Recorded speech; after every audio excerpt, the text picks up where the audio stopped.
War. Empires are built and maintained by it. Populations rally during time of war. Nothing centralizes power like it on Earth. All throughout history, leaders have used this unifying force to control populations. Humans instinctively shift into mindless groupthink when faced by an outside threat, whether real or manufactured.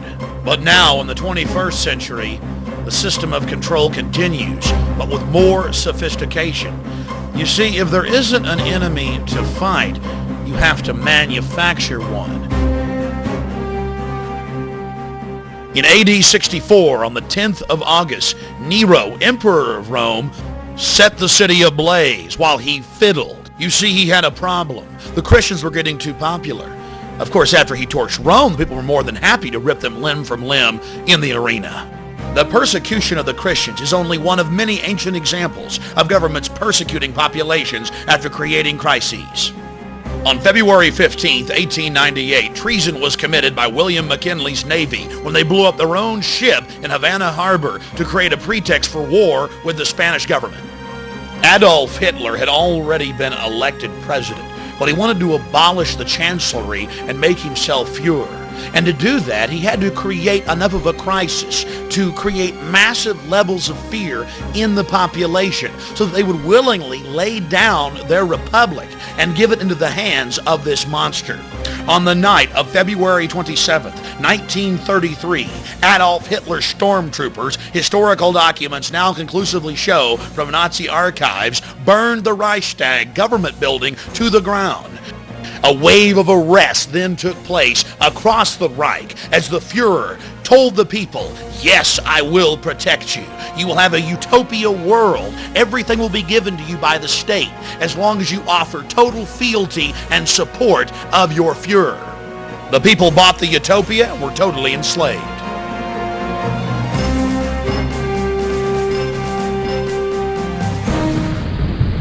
Yesterday, December 7th, 1941, a date which will live in infamy. The United States of America was suddenly and deliberately attacked by naval and air forces of the Empire of Japan. It may have been a surprise attack to the American people, but not to the federal government and the military. Months before the attack, they knew the Japanese were preparing for an all-out assault in the Pacific. And now even the History Channel admits, as well as any other historical record, that Roosevelt 12 days before knew the actual date of the attack. They had Admiral Yamamoto's communique saying on the morning of December 7th, we'll attack the Pacific Fleet at Pearl Harbor and deal a death blow. Roosevelt had campaigned on keeping America out of the war.